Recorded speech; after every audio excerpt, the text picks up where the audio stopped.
출애굽 2년 2월 1일. 그래서 한 달여 사이에 출애굽기, 레위기, 민수기가 일어난 그 과정이 한 달여 정도의 시간이에요. 그러니까 시간으로 보자면. 그래서 그 다음 사건이 어디 나오냐면 민수기 10장 11절에 보면 이제 시내산에서 출발해 여행을 시작할 때가 출애굽 2년 20일이었습니다. 이거 뭐예요?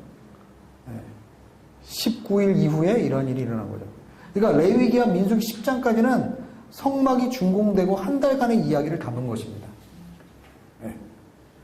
그러니까 성막과 그 성막 안에서 하나님의 백성이 하나님의 언약 관계를 유지하기 위해서 어떻게 살아가느냐?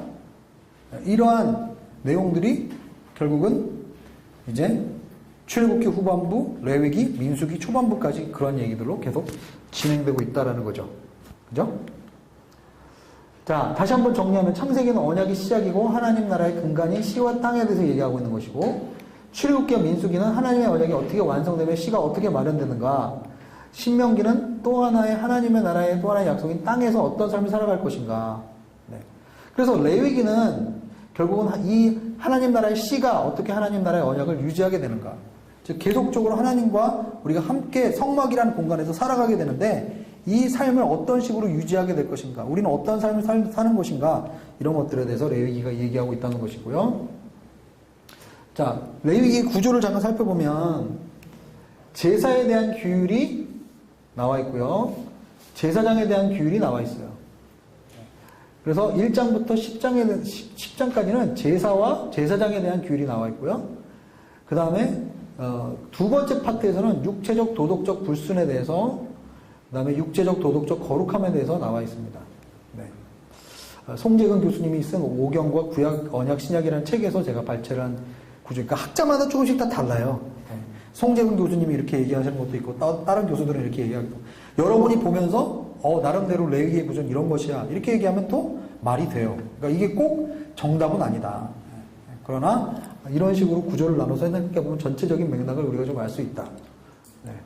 자, 그래서 이제 레위기의 초반부에 나오는 제사에 대해서, 5가지 제사에 대해서 잠깐 살펴보죠. 첫 번째 제사는 보통 한 개만 따로 드렸다, 아니면 여러 개를 같이 드렸다. 여러 개를 같이 드렸습니다. 그죠? 한 개만 드린 게 아니라 여러 개를 보통 일반적으로 몇 개씩 같이 드렸습니다. 그래서 제사에는, 그죠? 예수 그리스도의 십자가도 그냥 우리의 죄를 위해서 주님이 대신 죽어주셨어요, 이런 개념이 아니라 십자가의 그 구속도 여러 가지 관점이 있는 거예요. 하나님 우리를 위해서 예수 그리스도께서 우리를 죽어주신 여러 가지 십자가를 다른 측면에서 우리가 볼 수가 있어요. 그죠? 그래서 첫 번째로 보면은 번제는요, 번제는 완전히 태우는 제사입니다. 완전히 태우는 제사. 그래서 죄의 관점에서 보면 하나님의, 우리의 죄에 대한 하나님의 분노를 상징하는, 그죠? 그걸 완전히 태워버릴 정도로 분노. 그러나 또 죄와 관련이 없을 때는 하나님께 온전히 제물로서 드려진다, 바쳐진다, 이러한 또 의미가 있어요. 그러니까 번제하면 딱 제일 먼저 딱 다른 건 다 잊어버려도 한 가지 기억해야 되는 건 완전히 태워서 없앤다. 온전히 하나님께 바쳐지는 제사다. 그러니까 예수님의 그 구속의 사건이 번제의 차원에서 보면 온전히 자기를 하나님께 물과 피를 다 쏟은 것처럼 온전히 다 내가 바쳐진 것. 그죠? 화목제는 뭡니까? 화목제. 화목제의 의미는 유일하게 이 에마임, 그죠? 슐라마임, 슐라밈, 그죠? 이 히브리어로 이런 뜻인데, 이건 복수형이에요, 복수형. 그죠? 화해는 쌍방향이다, 이거죠. 다른 제사들은 다 단수로 표현했는데, 화목제는 복수로 표현이 되어 있습니다, 히브리어에서. 그래서, 화목제는 교제의 의미가 있어요. 코이노니아의 의미가 있다. 하나님께서 우리를 위해서 죄를 사하심으로 우리가 관계가 회복되고 우리 가운데 교제가 회복되는 그런 의미가 있다. 그래서 화목제 하면 뭐 하죠?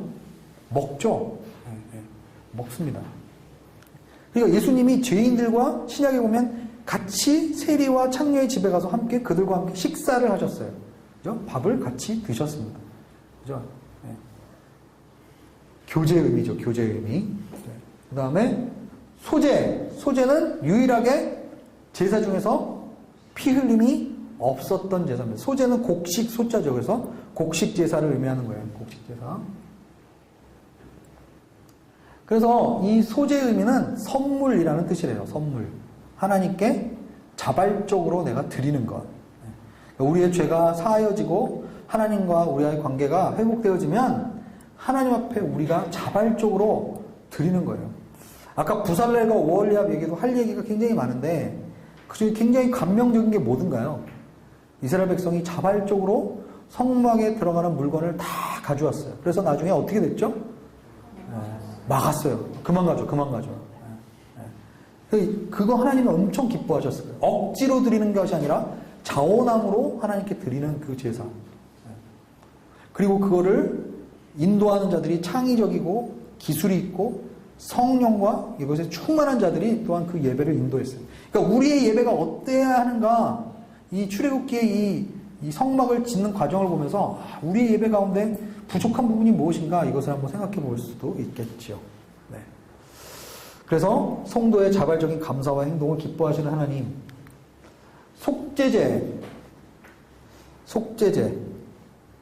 속죄제와 속건제는 대부분 같이 드려지는 경우가 많았습니다. 속죄제는 의학적인 관점에서 죄가 소독되고 청소가 된다. 깨끗하게 씻어져야 된다라는 거예요. 그래서 거룩과 청결의 개념이 지배적이었습니다.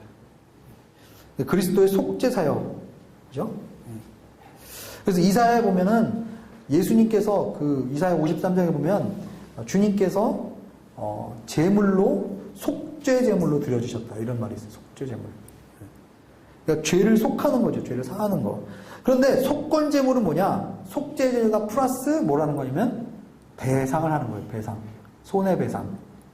그러니까 속죄제는 의학적인 관점에서 죄를 깨끗하게 하는 것이고 속건제는 상업적인 관점에서 대가를 다시 갚는 것에 대한 보상. 영어로 보면 reparation, 그죠? offering. 그래서 보상. 대가를 지불하고 우리를 자유케 하셨다. 그래서 속죄제와 속건제는 대부분 같이 드려졌습니다. 그죠? 거기다가 뭐까지 드리면 좋을까요? 소제까지 드려주면, 하나님께 감사합니다. 선물로 드리고, 죄가 사해졌으니 내가 감사함으로 소제도 같이 드리고, 그래서 속죄제도 드리고, 속건제도 드리고, 소제도 드리고, 그렇게 할 수 있었던 거죠. 어떤 경우는 번제, 그죠? 번제랑 화목제를 드리고 가는 경우도 있었겠죠. 그죠? 그러니까 그냥 딱 하나만 드리고 가는 게 아니라 몇 가지 제사를 같이 드렸다. 자, 그래서 예수님의 이 십자가상에서 하셨던 이 5가지의 제사가 결국은 각자가 다 의미가 있다. 그죠? 물론 뭐 여러 가지 뭐 지방을 떼고 뭐 그런 거 다 그걸 설명하자면 시간이 너무 오르지만 그러나 가장 중요한 이 5가지 제사의 영적인 의미들에 대해서만 좀 알아두셔도 좋을 것 같습니다. 자, 레위기의 전체적인 주제는 뭘까요? 주제. 레위기에서 나오는 가장 중요한 단어. 거룩. 그죠? 거룩. 그죠? 아까 제사장이 머리띠에다가 뭘 붙이고 들어갔다고요? 여호와께 성결. 그죠? 거룩. 그래서 그 레위기에는 2가지 단어가 굉장히 중요합니다. 하나는 거룩, 카도시라는 단어. 그리고 하나는 타헤르라는 단어. 청결, 거룩. 이 2가지가 제일 중요합니다. 그래서 거룩을 보면요. 이번에 저희가 그리스 아우리치에 가서 그 성지순례를 갔더니 그 정교회는 아직도 그 정교회 예배당 안에 3단계로 나눠져 있어요. 3단계로. 그래서 첫 번째 단계는 누가 들어가죠? 여기 성지순례 가신 분 하나도 없네. 그러니까 첫 번째 단계는 새가족을 위한 장소. 두 번째 장소는 새가족 과정을 통과해서 같은 일반 신자들이 같이 예배드리는 장소. 세 번째 장소는 누구만 들어갈 수 있어요? 그 사제만 들어갈 수 있는 지성소 같은 게 있어요. 그거를 이제 설명을 가이드가 하니까 우리 교회 성도님들이 이거는 너무 구약적이고 율법적인 게 아닙니까? 이렇게 물어보더라고요. 그래서 그게 절대적으로 되면 안 되겠죠. 그렇지만 그게 어떤 영적인 의미를, 구약의 그 제사의 의미를 두고 그거를 이렇게 막 해서 교육적인 의미로 참 좋겠다 이런 생각을 했어요. 그거를 절대시하면 안 되지만, 그죠? 네.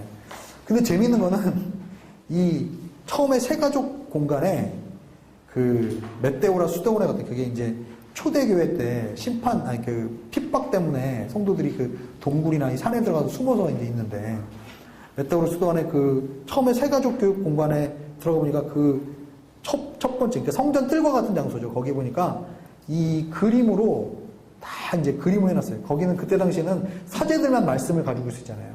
그러니까 그 정교회의 그 안에 내부에는 굉장히 그림과 아이콘이 많아요. 그죠? 근데 그 첫 번째 그 세가족 공간에 들어가니까 그 거기에 벽에 위에 청장까지 다 그려놓은 게 뭐냐면, 예수님 믿다가, 그러니까 신앙을 하다가 톱질 받은 사람, 사자굴에 들어간 사람, 뭐 거꾸로 들어가서 죽인 사람, 이런 게 다 그림으로 도배가 되어 있는 거예요. 다 잔인하게 죽은 사람들. 세가족 과정에 그게 뭐 들어가 있으면 어떻게 될까요? 당신 세가족 과정 받으면 이런 일이 생길 수 있습니다. 네.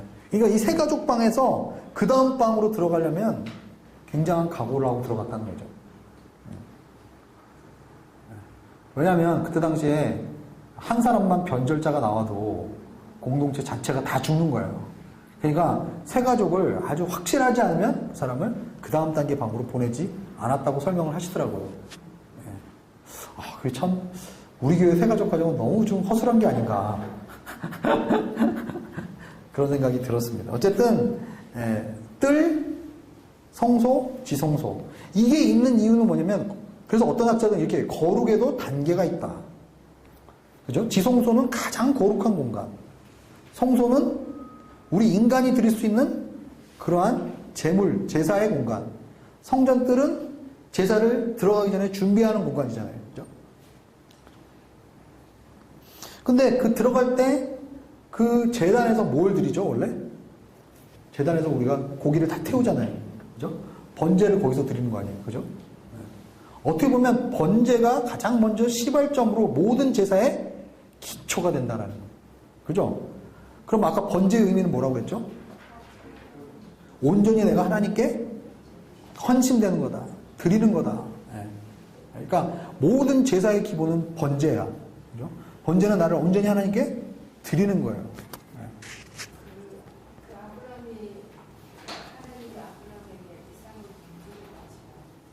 네. 네. 근데 그때는 구약에 아직까지 성막에 대해서, 그죠? 네. 그런 게 자세하게 나와 있지 않았기 때문에, 네. 그냥 일반적으로 제물 위에다가 불을 해서 그걸 태우는 거. 네. 그래서 이게 번제라는 거는 번트 오퍼링, 태우는 제사니까, 네. 그래서 번제라고 얘기를 한 거죠. 그러니까 아버지 제물은 어디 있나요? 하나님께서 예비하실 것이다. 그래갖고, 그죠? 나무를 쌓고 그 위에다가 아들을 얹어놓고, 그죠? 죽인 다음에 불로 태우려고 했던 거죠. 그죠? 그게 이제 레위기에 나오는 그 제사의 의미로 보면 온전히 하나님께 드려지는 그런 의미로 볼 수가 있겠죠. 네. 그래서 거룩이라는 거는 카도시, 하나님과의 관계에서의 온전성이다. 그러니까 거룩이란 말은 제일 먼저 우리가 거룩하면 생각나는 단어가 뭐예요? 사실은 구별됨이잖아요. 구별됨. 그죠? 구별됨의 반대는 뭐예요? 똑같은 거예요. 그러니까 거룩한 백성, 그 다음에 거룩하지 않은 백성은 뭐예요? 이 세상 사람들과 교회는 다니지만 똑같이 행동하는 사람. 그죠? 네. 다른 게 없어. 근데 거룩이라는 거는 다르다는 얘기예요. 구별된다는 얘기, 다르다는 얘기. 그죠? 그럼 왜 우리가 다른가? 하나님과의 관계의 온전성에서부터 다르다. 그래서 소극적인 개념의 거룩은 오염물에 터치를 하면 오염되게 되는 게, 그죠? 그래서 그 하나님이 거룩하지 않다라고 하는 그 물건에 손을 대지 않는 게 소극적인 의미에서의 거룩이었어요. 그러나 적극적인 의미에서의 거룩은 뭐냐? 레위기 6장 18절이나 27절에 보면 성물에 접촉되는 자가 거룩해졌어요. 그죠? 대부분의 경우에는 오염물에 우리가 접촉하면 오염이 되지만 성물에 누군가가 접촉을 하게 되면 오히려 거룩하게 됩니다. 이게 무슨 얘기예요? 우리 현재적으로 지금 신약 관점에서 하면은 소극적인 의미에서의 거룩은 우리가 세상으로부터 그죠? 오염을 피하기 위해서 피하는 걸 의미하지만 적극적인 의미에서 거룩은 세상에 들어가서 세상을 변화시키는. 자, 청결의 개념. 청결은 하나님과의 관계 속에서 나오는 이러한 것이 거룩이라고 한다면 청결은 오히려 어떤 물건이나 그때 당시에 제물을 드릴 때 제사의 물건이 청결한가 청결하지 않은가 구체적인 물건들을 쓸 때 이야기합니다. 그래서 보면은 기준이 뭔가 학자들마다 기준이 다 달라요. 뭐 왜 이 고기는 그죠? 거룩한 고기고 이 동물은 거룩하지 않은가? 뭐 말발굽이 있는 것, 그죠? 뭐 비늘이 있는 것, 뭐 이런 건 다 나오잖아요. 그죠? 그래서 어떤 사람들은 이 거룩은 건강한 게 거룩이다. 그래서 그 고기를 먹으면 몸이 건강해지는 고기는 거룩한 고기고 건강하지 않은 고기는 거룩해진 고기가 아니다. 그 말 맞습니까? 딱 그렇지도 않아요. 그런 것도 있는데 그렇지 않은 것도 있어요. 어떤 사람은 질소와 무질소의 차이다. 뭐 이렇게 이야기하는 사람도 있어요. 근데 그것도 딱 그렇지가 않아요. 그러니까 어떤 원리로 하나님이 어떤 건 거룩하다고 그러고 어떤 거는 부정하다고 그러고 어떤 건 정하다고 그러고 이게 기준이 사실은 학자들마다 그 기준 때문에 엄청나게 싸웁니다. 뭐가 기준이었지? 왜 하나님이 어떤 동물은 그죠? 정결하다고 그러고 어떤 동물은 부정하다고 했지? 아무도 확실하게 그거를 대답할 수 있는 사람이 없어요. 다만 저는 어떻게 말합니까? 하나님 마음이다. 내가 이 동물은 거룩하다고 한 거고 이 동물은 거룩하지 않다고 한 거다.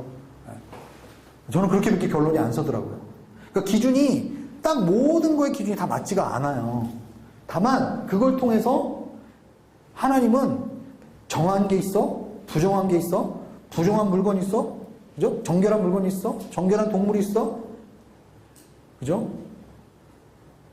문둥병은 부정한 거야, 그죠? 대머리는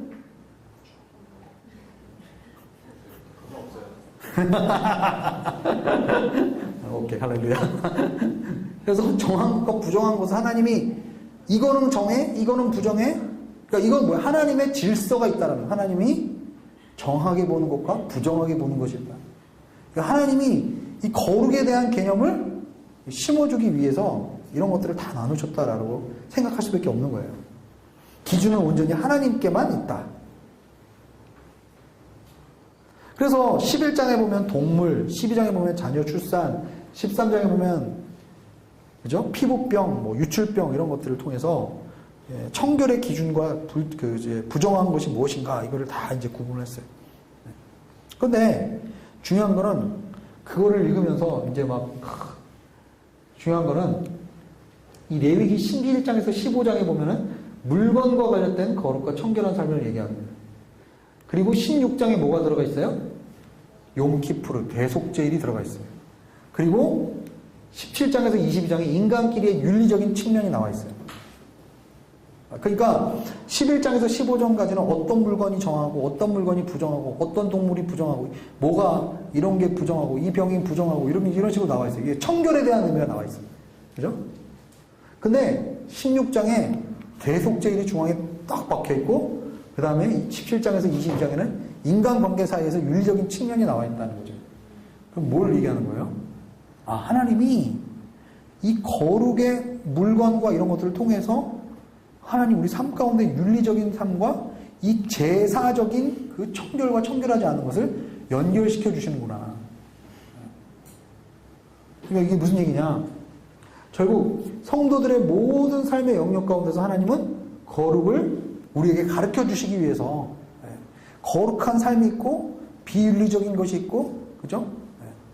제의적으로 깨끗한 게 있고 제사에서 쓰이는 깨끗한 물건이 있고 깨끗하지 않은 물건이 있고 그러니까 하는 그런 청결과 구별됨에 대한 개념이 없던 사람들에게 이거는 정한 것이다. 이거는 부정한 것이다. 이거는 깨끗한 것이다. 이것은 더러운 것이다. 이것을 계속 얘기하다가 내가 더럽게 됐을 때 어떻게 더러운 것을 다시 깨끗하게 할 수 있느냐? 대속죄일에 한 방에 확 다시 깨끗해질 수 있다. 그리고 나서 우리의 삶이 어떻게 돼야 되느냐? 인간관계 속에서 어떤 게 윤리적인 것이고 어떤 게 거룩한 삶이냐? 이런 것들이 연결돼서 지금 나온다는 거예요. 그러니까 하나님은 우리에게 이러한 구약의 율법을 통해서 전혀 개념이 없던 개념을 우리가 만들어 가시는 거라고 생각하셨어요. 하나님의 질서, 하나님의 구별됨, 하나님의 거룩. 그러니까 거룩이라는 개념은, 그죠? 구약에서는 제사에서 드려지는 정결한 것과 부정한 것, 이런 개념으로 우리가 처음에는 우리가 생각하지만 결국 그것이 우리의 삶 가운데도 윤리적인 삶에서도 연결이 되어집니다.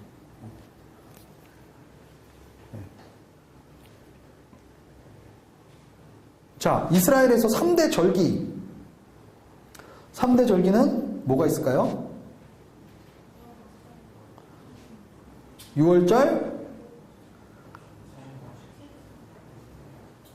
오순절, 초막절. 이 세 가지가 이스라엘의 3대 절기입니다. 네. 처음에 유월절은 뭐죠? 뭘 기념하는 거죠? 유월절의 영어 이름이 Passover. 뭘 기념하는 거예요? 애굽에서 마지막 재앙 때 문설주에 피를 바른 집은 그냥 죽음을 맛보지 않고 이렇게 뛰어넘었죠. 그 어린 양의 피가 뭘 상징해요? 예수님의 피를, 속죄를 상징하는 거죠. 그래서 예수님의 피를 믿는 사람은 죽음을 당하지 않고 넘어갔다. 그죠? 그리고 광야에서 이제 쑥과 뭘 먹었어요? 무교 먹었죠. 그래서 그거를 기념하면서 이스라엘 백성들은 7일 동안 이스라엘 역으로 1월 14일에 시작합니다. 그래서 7일 동안 실시를 했어요. 그래서 6월절은 대체적으로 언제죠? 우리 중으로 보면 봄철이죠. 봄철. 3월, 4월, 3월 말 4월 초. 그리고 나서 오순절은 50일, 오순이라는 게 순이 10개라는 뜻이죠. 오순이면 50일 뒤에, 6월절 뒤에 50일 뒤에 드리는 절기였습니다. 출애굽한 다음에 50일 뒤에 어디로 왔느냐? 시내산에 왔어요. 그리고 예수님께서 십자가에 못 박히시고 부활하신 다음에 50일이 지난 다음에 성령이 강림했어요.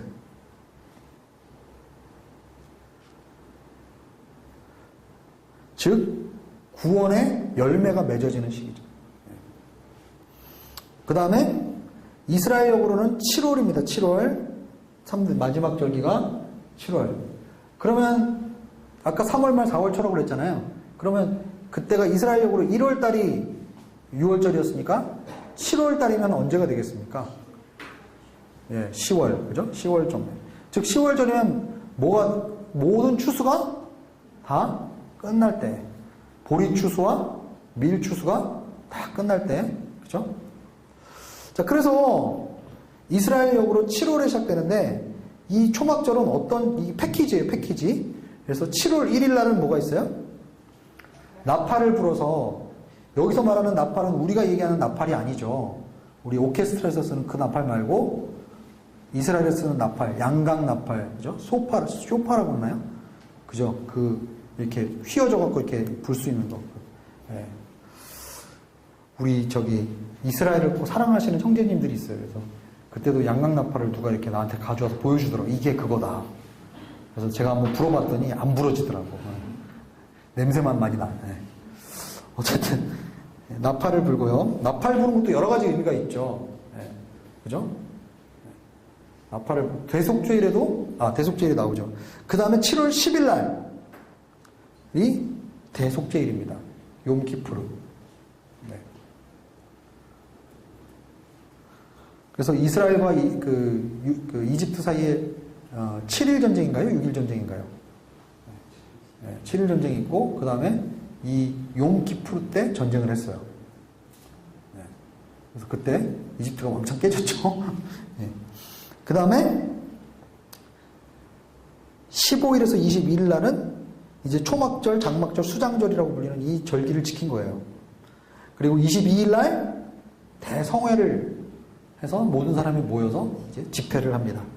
모든 절기를 마무리하죠. 네. 그래서 구원의 완성, 심판과 모든 것의 회복, 네. 그리고 출애굽을 또 기념하고 감사하는 의미도 들어있어요. 왜요? 천막에서 천막 치고 살았으니까요. 그죠? 네. 네. 이 마지막 절기가 거의 한 달 동안 지속됐어요. 그죠? 이스라엘 백성은 생산성으로 봤을 때는 정말, 그죠? 10월 달에는 아무것도 못해. 그죠? 이게 절기 지키느라고. 민수기는 아주 제일 조금 할 거예요. 민수기는 영어로, 민수기 책 이름이 뭘까요? Numbers. 숫자 세는 게 민수기예요. 그죠? 우리나라 책 이름도 민수기니까, 그죠? 숫자라는 게 나와 있죠. 민수기. 그런데 히브리어 원어로는 민수기 책 이름이 광야에서라는 책입니다. 광야에서. 사실 민수기에서 숫자를 세는 것도 굉장히 중요한 개념이긴 한데 민수기 중앙에는 뭐가 나와요? 광야에서 이스라엘이 깽판친 얘기가 나오죠. 엄청나게 하나님 앞에 반역하고 이런 얘기가 나옵니다. 아람자면 굉장히 깽판친다니까 좋아하시는 분인데. 그래서 아까 제가 계속 얘기했지만 하나님 나라에서 시가 어떻게 완전하게 마련되는가. 자, 2번 모병조사를 해요. 2번 인구조사를 하는데 첫 번째 인구조사는 민수기 1장과 2장에서 진행이 됩니다. 그리고 나중에 26장에 가면 두 번째 인구조사를 하는데 무슨 얘기죠? 두 번째 세대가 이제 인구조사를 다 해서 약속의 땅에 들어가게 준비가 됐을 때까지 두 번에 걸쳐서 인구조사를 해요. 그죠? 즉 육체적인 혈통으로가 아니라 믿음의 혈통을 통해서 하나님의 나라가 진행된다. 창세기에서도 계속 톨레도시라고 해서 계보가 중요한 단어라고 그랬죠. 그런데 그 믿음의 계보가 장자권을 얘기할 때, 그죠? 육신의 계보가 아니라 믿음의 계보로 하나님의 나라의 역사가 이어진다. 그래서 첫 번째 세대가 반항하고 믿음으로 나아가지 못했죠. 그래서 어떻게 됐어요? 두 번째 새로운 세대를 하나님이 38년 동안 준비를 시켰어요. 광야에서. 그죠? 아까 민수기 10장 11절에 이제 광야에서 행진을 할 때 출애굽 2년이라고 했어요. 출애굽 2년. 광야에서 40년을 살았으니까 그죠? 38년의 스토리가 민수기 11장 이후부터 나오는 거죠. 아까 출애굽기에서 출애굽해서 처음에 출애굽기 초반부에 나왔던 출애굽의 역사의 여정이 출애굽기 11장부터 이제 펼쳐지는 거예요. 그러니까 출애굽기 10장까지는 되게 지루하죠. 보통 사람들이 통독하다가 출애굽기 10장까지 견디는 사람이 적지 않아요. 다 그 전에 끊죠. 근데 출애굽기 11장부터 넘어가면 재밌기 시작해요, 다시.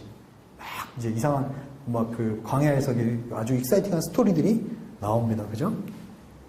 자, 그래서 민수기의 중요한 사건들을 보시면 1장에서 10장은 어떤 내용들이 있어요? 인구를 조사하고 그 다음에 군대를 명령을 하고 규례를 주고 진군 명령이 반복돼서 나옵니다. 근데 민수기의 인구조사는 전체 인구를 조사했을까요? 아니면 뭘 조사했죠? 군사, 싸움에 나갈 수 있는 성인 남자 수만 쟀어요. 그죠? 그 다음에 11장부터 25장까지는 광야 여행이에요. 광야 여행. 그런데 그 중에서 가장 중요했던 사건은 민수기 13장과 14장에 나오는 어떤 사건일까요? 정탐꾼을 보내는 사건이에요. 그래서 사실은 그때 이스라엘 백성이 순종하고 우리가 믿음으로 그 땅을 차지하겠다고 했으면 출애굽은 2년 만에 끝날 수 있었습니다. 단번에 그냥 들어갈 수 있었어요. 그러나 반역하고 결국은 그 세대가 들어가지 못하게 됨으로써 광야에서 38년 동안 이제 헤매게 되는 거죠. 그래서 26장에 보면 모병조사가 나오고요. 그 다음에 27장에는 다시 규례가 나오는데 재미있는 것은 27장에 슬로브앗의 딸이 나오고 36장에 다시 슬로브앗의 딸이 나옵니다. 슬로브앗의 딸은 뭐죠? 무슨 얘기죠? 딸. 아들이 없는데 그 가문을 이어야 되니까 여자들에게도 땅을 달라. 이런 아주 당당한 여자인데. 우리 선교사들 중에도 슬로브아 선교사 이름이 참 좋은데, 여자 선교사 이름으로는. 그죠? 네. 근데 여자 선교사 이름 중에 난 김슬로브아 씨야. 이렇게 얘기하는 선교사 아직 보질 못했어요. 그죠? 뭐, 김에스더, 뭐, 그죠? 뭐 이런 거 많았어요. 김룻, 뭐 이런 거. 근데 저는, 저 같으면 김슬로브아. 네. 그렇지, 기구하긴 하죠. 그래서 안 쓰는구나. 그렇지. 그래도 기구에도, 그죠? 네. 아, 유산에 받으니까. 네. 그죠? 나오미처럼 나는 마라야. 뭐 이렇게 하지 않고, 네. 네. 물론, 나오미는 며느리를 잘 만나갖고, 네. 인생 역전에 성공하지만은, 어쨌든, 이 슬로브아의 딸들. 네. 자, 오병조사를 보시면은, 인구조사는 하나님이 명하셔야 된다는 걸 알 수가 있습니다. 여기 나오는 민수기에 나오는 인구조사는 누가 하라고 그런 거예요? 모세가 내가 하겠다고 그런 거예요? 아니에요. 하나님이 하라고 그런 거예요. 그죠? 왜 하나님이 나중에 인구조사를 다윗이 했을 때 그렇게 분노하셨는가? 그걸 우리가 이해할 필요가 있어요. 하나님이 하라고 하지 않았는데 자기가 스스로 인구조사를 했다는 거죠. 물론 나중에 보면 사단이 시켜서 했다 이렇게 또 그것도 굉장히 좀 어려운 주제죠. 그죠? 하여간에 나중에 모든 사람들의 인구조사가 아니라 싸움에 나갈 만한 남자였다. 즉 이스라엘의 진영을 전투 진영으로 표현했다는 거죠. 어떻게 보면 하나님의 공동체가, 그죠? 디모데에 보면 우리는 하나님의 뭐라고요? 군사다. 그죠? 그래서 하나님 나라의 공동체는 전투적인 공동체여야 한다. 근데 이스라엘 그 진중앙에는 뭐가 있었는가? 하나님의 군대 진영의 중앙에는 뭐가 있었는가? 증거막이 있었다. 그죠? 가장 성경적인 사실은 언어는 성막보다는 증거막이에요. 증거막. 증거막이 있었어요. 하나님 나라의 군대에는 뭐가 있었다? 예배가 있었다. 나중에 여호수아서에 보면 여리고성을 돌 때도 뭐가 있었어요? 법궤를 들고 7번을 돌았습니다. 성경에서는 굉장히 예배를 중요하게 생각합니다. 예배의 삶을 굉장히 중요하게 여겨요.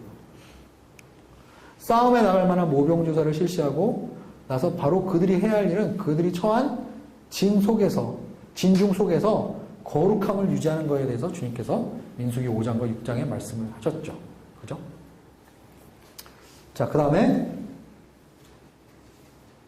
자, 항상 행진할 때 유형이에요. 행진할 때 법궤가 있고 누가 법궤를 들어요? 레위인이 법궤를 들고 행진하죠. 그 다음에 게르손과 무라리 자손이 성막기구를 운반하며 행진합니다. 고핫 자손이 역시 성막기구를 운반합니다. 그리고 단, 에브라임, 루벤, 유다 지파가 중심 지파죠. 그리고 거기에 따라서 이제 지파들이 묶이게 되어 있어요. 자, 성막을 칠 때는 어떤 식으로 되어 있습니까? 역시 중심 지파별로 이렇게 나눠서 이렇게 되어 있어요. 그죠? 그리고 이 한가운데는 뭐가 있다? 성막이 있었다. 자, 민수기는 여기까지 할 텐데요. 여러분 지도를 한번 잠깐 보시겠어요? 맨 마지막에 저희가 지도를 오늘 칼라로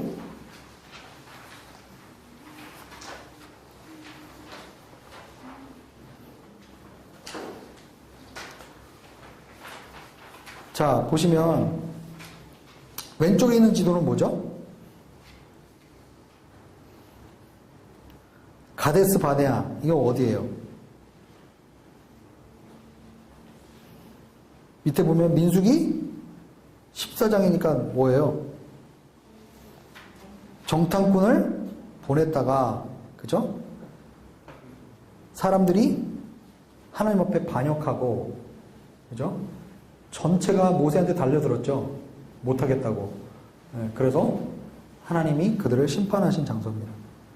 그리고 고라 자손이 또 모세에게 반역을 했어요. 그죠? 그리고 나중에 어떻게 가죠? 우리가 가겠습니다. 그래갖고 또 가죠. 가다가 어떻게 됐어요?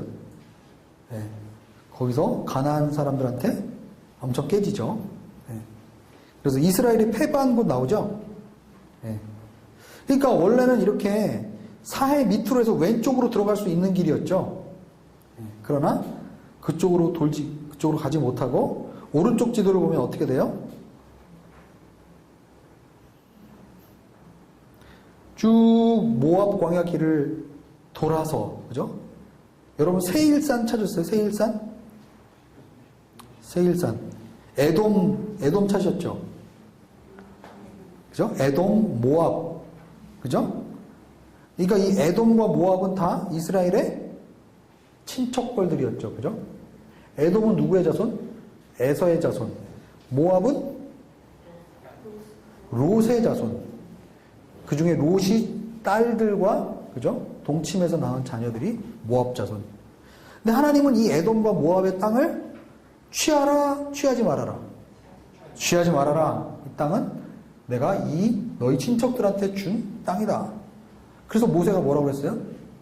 아무것도 안 건드리고 지나만 가게 해주십시오. 이렇게 했어요. 그런데 지나가지 못했죠. 그래서 어떻게 된 거예요? 지금 저렇게 돌아간 거예요. 네. 그 에돔 위에 보면 세일산이 나오죠. 세일산. 에벨 에쉐라. 그죠? 이게 이제 에돔의 중심지죠. 이번 주에 큐티, 이번 주인가요? 지난주인가요? 에스겔 35장에 세일산에 대해서 하나님이 심판하는 내용이 나옵니다. 세일산은 어디예요? 에돔 지역이에요. 에돔. 에돔이 에서와 창세기에서 야곱과 에서가 화해를 한 다음에 야곱과 에서가 한 가나안 땅에서 살지 않고 에서가 슬그머니 그 땅을 떠나서 정착한 곳이 바로 세일산 지역이에요. 그러니까 뭐예요? 너무 야곱도 양도 많고 재산도 많았죠. 그렇지만 에서는 자기 것을 지키기 위해서 어떤 요새와 같은 땅이 필요했던 거예요. 라반과의 소식을 다 이미 들었겠죠. 저 인간이 참 이런 거 잘한다. 그래서 화해는 했지만 그러나 서로 갈라섰어요. 그래서 에서가 정착한 곳이 에돔 땅인데 그 에돔 땅에서 나중에 그 모세의 자손, 그죠? 즉 야곱의 자손들이, 즉 동생의 후예들이 또 지나가려고 그러는데 그 형인 에돔이 그거를 허락하지를 않은 거죠. 그리고 나중에 바벨론이 예루살렘을 침략했을 때 에돔은 형제를 돕지 아니하고 오히려 바벨론을 도와서 예루살렘이 무너지는데 일조를 합니다. 그렇기 때문에 지난주 큐티의 계시록 에스겔 35장에 보면 하나님께서 에돔에 대해서 심판을 하십니다. 그리고 작년 말에 우리가 같이 살펴봤던 오바댜서도 어디에 대한? 에돔에 대한 하나님의 심판의 메시지. 그래서 에스겔서 35장이랑 오바댜서를 나중에 같이 보면 좋죠. 그죠?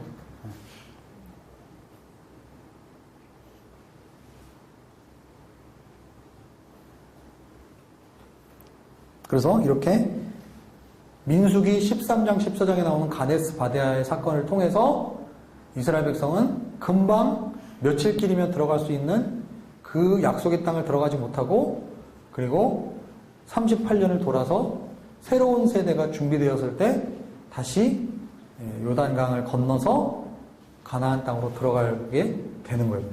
네. 이거를 묵상하면요 굉장히 많은 것들을 우리가 생각하게 되죠. 그렇죠? 네. 많은 것들이 묵상이 됩니다. 네, 아이고 신명기 하려고 했더니 10분밖에 안 남았네. 자, 그 다음 마지막 페이지 신명기를 보겠습니다. 너무 양이 많죠?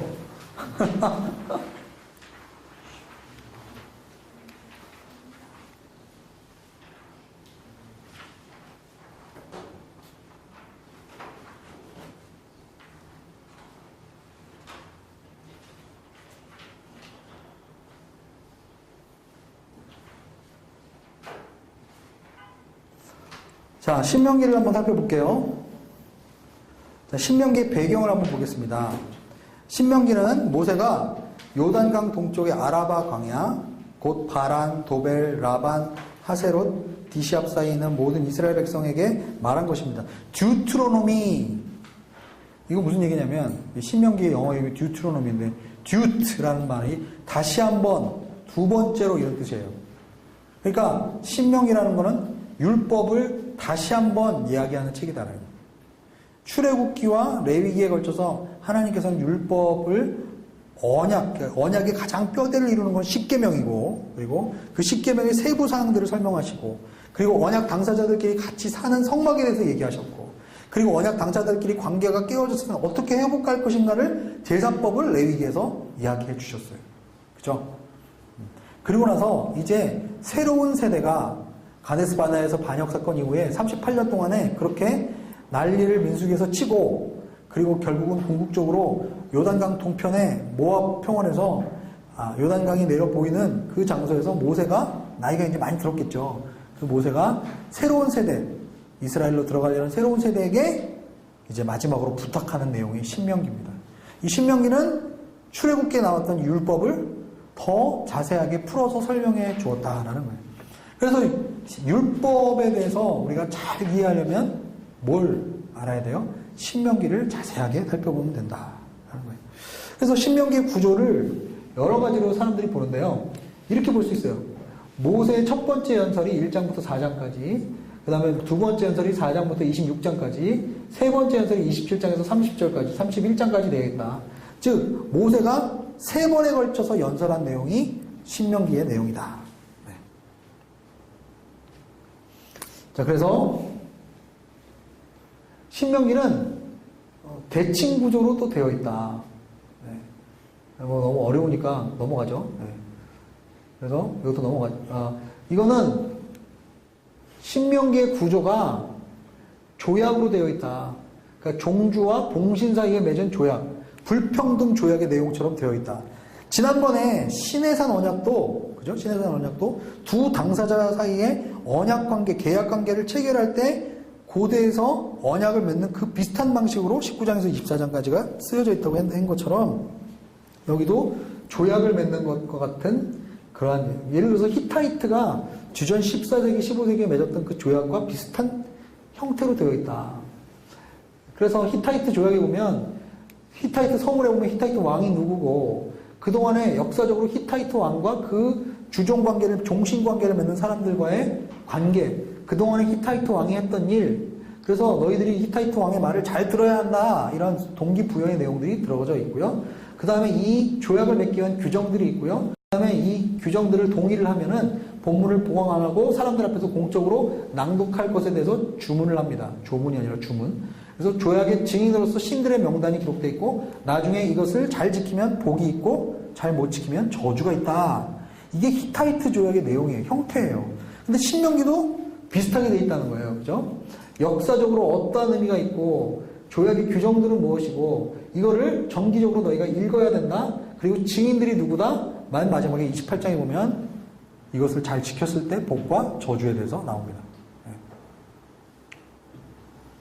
그러니까 신명기가 대체적으로 어떤 식으로 되어 있다는 게 머릿속에 들어오시나요? 자, 그래서 신명기 4장을 한번 살펴보면, 신명기 4장을 보면 여호와를 끝까지 붙들고 떠나지 않은 너희 모두가 지금까지 살아있다. 규례와 법도를 지키게 함으로써 너희가 이렇게 규례와 법도를 너에게 가르쳐주고 지키게 하면서 이 모든 지구상의 민족들이 너희들을 보면서 너희들의 그 지혜와 통찰력을 보면서 감동하게 될 것이다. 이렇게 나와 있습니다. 그런데 너희가 우상 숭배를 할 경우에는 어떻게 된다? 흩어지게 될 것이다. 그리고 너희가 회개하면 다시 회복시키실 것이다. 그러니까 잘 보세요. 신명기 4장에 나와 있는 이 프레임, 신명기 4장에 나와 있는 이 프레임이 나중에 에스겔, 이사야 모든 예언서에 반복적으로 등장합니다. 그죠? 이스라엘 백성이 순종하면 하나님이 어떠한 분이시를 이스라엘 열방의 모든 족속에게 나타내어지는 하나님의 축복의 통로가 되는 거예요. 그러나 이스라엘 백성이 불순종하고 주님을 떠나게 될 때는 이스라엘 백성이 열방 가운데 민족들 가운데 흩어지게 됨으로써 그렇죠? 여호와의 이름이 모욕을 당하게 되고 그렇죠? 오늘 설교에 나왔죠. 끝뒤에 여호와의 영광이 이제 명성의 먹칠을 하게 되는 거죠. 그런데 하나님이 그들을 다시 본토로 돌이키시고 회복시키시는 이유는 뭔가? 여호와의 열심 때문이다. 여호와의 영광을 향한 하나님의 거룩을 향한 하나님의 열정이다 라는 거예요.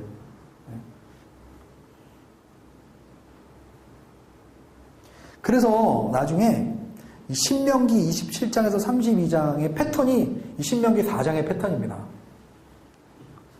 무슨 얘기입니까?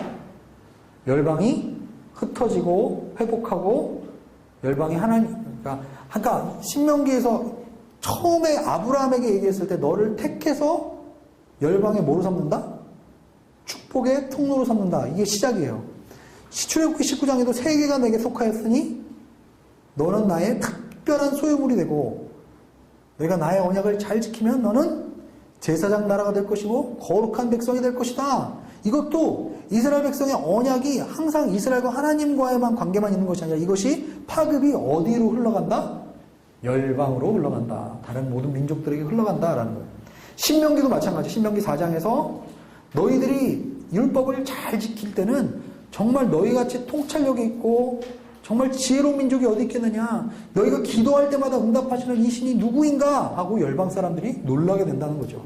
그런데 불순종하면 흩어지게 되는 거예요. 포로로 흩어지면서 열방 사람들이 놀라게 될 거라는 거예요. 아니 너희들이 그렇게 그런 놀라운 하나님 밑에 있던 사람들이 결국은 이방 땅으로 흩어지게 되다니 이게 무슨 일인가? 그러면 이 사람들이 하나님을 불순종하게 됨으로써 결국은 죄를 받고 정죄를 받아서 흩어지게 되었다.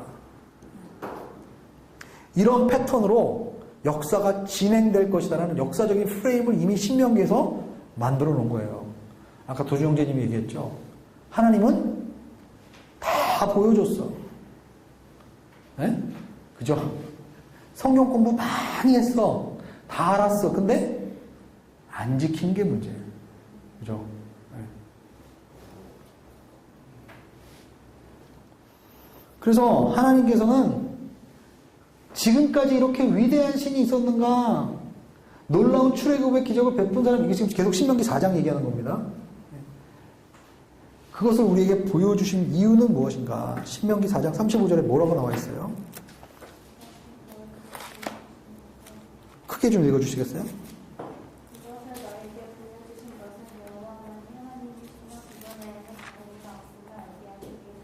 그렇죠.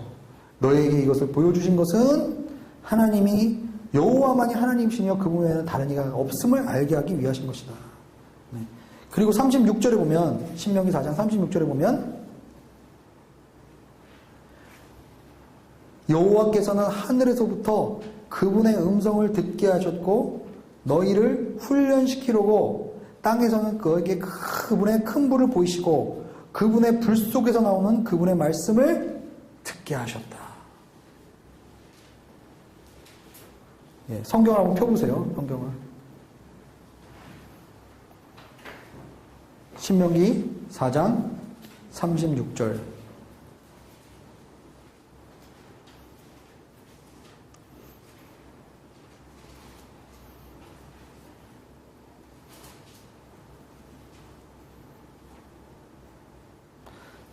보면 여호와께서는 하늘에서부터 그분의 음성을 듣게 하셨고 너희를 훈련시키시려고 땅에서는 너희에게 그분의 큰 불을 보이시고 그분의 불 속에서 나오는 그분의 뭐를 듣게 하셨다?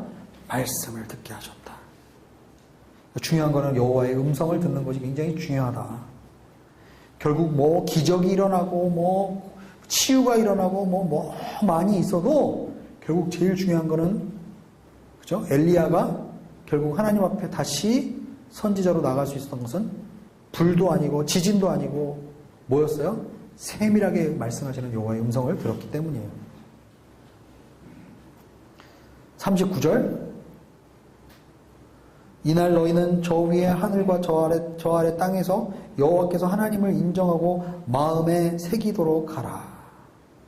그러니까 신명기에서는 굉장히 마음에 대한 얘기를 많이 합니다. 율법을 통해서 너희의 마음이 바뀌어야 된다. 너희를 훈련시키기 위해서 하나님은 불 가운데, 물 가운데, 그리고 결국 그걸 통해서 여호와의 음성을 듣는 거예요. 마음을 지키고 하나님의 음성을 듣는 훈련을 우리에게 시키신다. 자, 신명기 6장까지만 좀 살펴볼까요? 신명기 6장 펴보세요.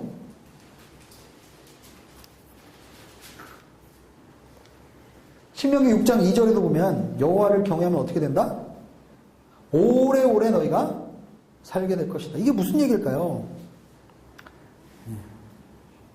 6장 4절에 보면 이스라엘아 들으라 우리 하나님 여호와는 오직 한 분이신 여호와시다. 이게 쉐마죠. 쉐마. 들으라 이스라엘. 쉐마. 그래서 이 신명기 6장을 이스라엘 사람들은 머리에다가도 붙이고, 그죠? 손목에다가도 묶고, 이거를 계속 반복적으로 애들한테 암송시키고 듣고, 그죠? 우리나라 엄마들은 냉장고에다가도 영어 단어 붙이고 테레비에다가도 영어 단어 자석으로 붙이고 다 이렇게 영어 단어 붙여놓는데, 이스라엘 엄마들은 신명기 6장을 쉐마를 어디 가나 붙여놨어요. 우리 윤 집사님 집에 신명기 6장을 많이 붙이시기 바랍니다. 그래서 수학 공식만 붙이지 마시고. 왜 그럴까요? 여호와는 한 분이시다. 한 분이신 여호와다. 그래서 5절에 보면 너희 마음을 다하고 영혼을 다하고 힘을 다해 내 하나님 여호와를 사랑하라. 주님께서 원하시는 것은 undivided heart. 마음이 두 마음으로 나눠지는 것이 아니라 온 마음과 정성과 뜻을 다해서 하나님을 섬기시는 것. 이것이 너희가 살 수 있는 비결이다. 그러면 모든 규례와 법도의 뜻은 무엇인가? 6장 20절에서 25절에 보면 20절에 보면 규례와 법도의 뜻이 무엇입니까? 그래서 24절과 25절 볼까요? 여호와께서 우리에게 그 모든 규례를 지키고 우리 하나님 여호와를 경외하라고 명령하셨다. 이는 우리가 항상 번청하고 오늘과 같이 우리를 살아있게 하시기 위함이다. 그리고 우리가 그분이 우리에게 명령하신 대로 우리 하나님 여호와 앞에서 이 율법을 삼가 지키면 그것이 우리에게 의로움이 될 것이다. 결국은 뭡니까? 우리가 살기 위해서는 우리의 생존은 뭐에 달려있다? 여호와의 음성을 듣고 여호와의 율법을 지키고 하나님과의 관계를 온전하게, 그죠? 하나님과의 온전한 관계를 계속 맺는 것이다. 우리가 번영을 쫓아가면 우리는 망하게 되어 있습니다. 그러나 하나님을 쫓아가면 번영이 따라오게 되어 있겠죠. 그죠? 이게 쉽지 않아요. 이게 쉽지 않습니다. 특히 번영한 사람들한테는 이게 쉽지 않습니다. 결국은 하나님은 우리의 마음의 중심을 보십니다. 자, 그 다음에 광야 훈련의 의미는 신명기 8장 2절에서 5절만 오늘 살펴보고 마치겠습니다. 너희 하나님 여호와께서 지금까지 40년 동안 광야에서의 훈련의 의미를 말씀하십니다. 8장 2절에 보면 너희를 어떻게 이끄셨는지, 어떻게 너희를 낮추시고 너희를 시험해 너희 마음에 무엇이 있는지, 너희가 그분의 명령을 지키고 있는 건 아닌지 하려고 하셨음을 기억하라. 그래서 너희를 낮추시고 배고프게 하셔서 너희로 겸손하게 해 사람이 빵으로만 사는 것이 아니라 여호와의 입에서 나오는 모든 말씀으로 사는 것임을 가르쳐 주시는 것이다.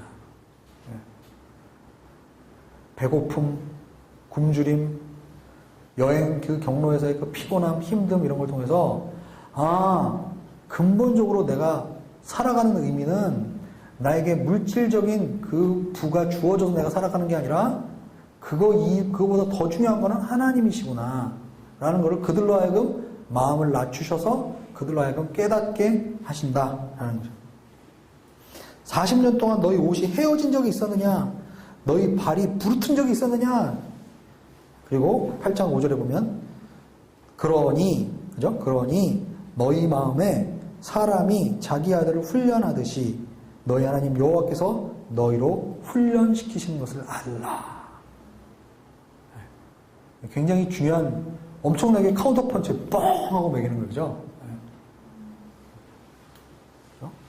아부다비에서 너희가 살 때 어떤 회사에서 너한테 큰 연봉을 주는 것 때문에 너희가 사는 곳이 아니다 뻥 하고 뭐 때문에 사느냐? 하나님이 자기 아들의 마음을 훈련시키시고 자기 아들의 마음을 낮추시고 오직 하나님의 말씀으로 우리가 살아가는 거구나. 가장 중심은 마치 땅이, 기업이 우리의 모든 것의 근원이 되는 것처럼 하나님이 사시는 그 모든 것의 근원이 되시고 중심이 되는 것을 우리의 마음으로 하여금 알게 하시는 거예요. 근데 그게 말로는, 머리로는 이해가 되는데 우리의 삶 속에서 이해가 되지 않으니까 너희가 광야 생활하면서 그렇게 하나님의 공급하심과 인도하심을 통해서 너희가 그동안 경험했다라는 거죠. 결국 너희의 삶의 가장 중요한 본질은 하나님과의 관계에 있다. 왜? 하나님은 우리의 모든 것의 공급처가 되시고 우리의 생명의 근원이 되시기 때문이다. 네. 그죠? 신명기 말씀 너무 좋아요. 배부르고 풍요할 때가 문제가 아니다. 스스로 잘 되었다고 생각하게 되는 것이다. 그래서 여호와를 잊어버리게 되는 거죠. 그러니까 계속 주님이 지금 왜 얘기하는 거예요? 약속의 땅에 들어가면 뭐가 그쳐요? 만나와 메추라기가 그치고 하나님이 이스라엘 각각에게 땅을 배분하셔서 열심히 내가 수고하고 노력하는 만큼 풍요와 경작과 나의 상업을 이제 누릴 수 있게 됩니다. 사람에게 있어서 가장 큰 비극은 뭐냐면 잉여 생산물이 생기기 시작하면서 사람에게는 죄악이 생기기 시작하는 거예요. 하나님이 먹을 것만 다 그만큼만 주시면 인간이 죄를 잘 안 져요. 그러나 인간이 뭔가 여유가 생기기 시작하고 선택의 기로가 생기기 시작하면 인간은 항상 하나님 편에서 결정하는 것이 아니라 늘 이기적으로 그 잉여 생산물을 쓰기 때문에 결국은 계속 모세가 신명기에서 얘기하고자 하는 바는 너희의 마음이 중심이 어디 있느냐. 너희의 마음이 타락하지 않기를, 너희의 마음을 하나님께서 훈련시키기를 원하신다. 너희가 이것 때문에 사는 것이지 이것으로 죽고 사는 문제다. 너희가 하나님 앞에 하나님의 율법을 잘 지키면 이 땅에서 영원히 장수하고 잘 되리라. 이것이 너희의 생명의 근원이니라. 계속 이야기하고 있는 것입니다. 네, 여기까지 얘기하고요. 네, 그 다음에 다음 시간에 제가 신명기를 좀 더 설명을 하고 여호수아, 그 다음에 사사기, 룻기는 요즘에 설교하니까 잘 설명 안 해도 되겠죠, 그죠? 네. 룻기도 잠깐 훑고 넘어가겠습니다. 네. 수고 많으셨습니다.